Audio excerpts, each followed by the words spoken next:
ህዝቢ ኣብ ከባቢኡ ንዝርከቡ ስንኩላን ዝገብሩ ሓገዛት ናይ ስራሕ ዓቕሞም ዘማዕብልን ዘደንፍዕን ክኸውን ከም ዝግባእ ኣብ ፎርቶ ሳዋ ዝተኻየደ ኣኼባ ተገሊጹ። ኣብቲ ምሳብ ማሕደርቲ ከባቢ መራሕቲ ሃይማኖትን ዝተፈላለዩ ኣካላት መንግስትን ዝተገብረ ርክብ ኣብ ርእሲ እቲ መንግስቲ ዝገብሮ ደገፍ ህዝቢ ኣብ ከባቢኡ ንዝርከቡ ስንኩላን ንምሕጋዝ ዝወስዶም ተበግሶታት ኣድማዕነት ንክህልዎም ናይ ዓቕሚ ስንኩላን ዝድርዑ ክኾኑ መዘኻኸሪ ቀሪቡ።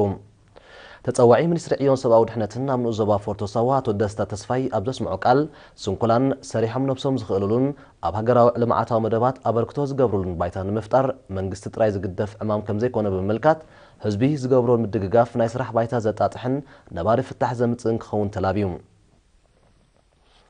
በህዝብን መንግስትን ክካየዱ ዝጸንሑን ዘለውን ዝተፈላለዩ ሓገዛት ኣብ ምምሕያሽ መነባብሮ ስንኩላን ጽቡቕ ውጽኢት ይርከቦም ከም ዘሎ ዝሓበረ ኣቶ ደስታ ስንኩላን ብጉጅለ ተጠኒፎም ኮነ ብወልቂ ካብ ተጸባይነት ንምንጋፍ ክካይድዎ ዝጸንሑ መደባት ካሕየሉ ኣተሓሳሲቦም። ተሳተፍቲ ብወገኖም ስንኩላን ነብሶም ንክኽእሉ መንግስቲ ንዝገብሮ ዘሎ ሓገዝ ድሕሪ ምምስጋን እቲ መደብ ስንኩላን ናብ ስራሕ ተዋፊሮም ሞያ ዘጥርይሉን መነባብሮኦም ዘመሓይሽሉን ክኸውን ከም ዝግባእ ኣስሚሩሎም።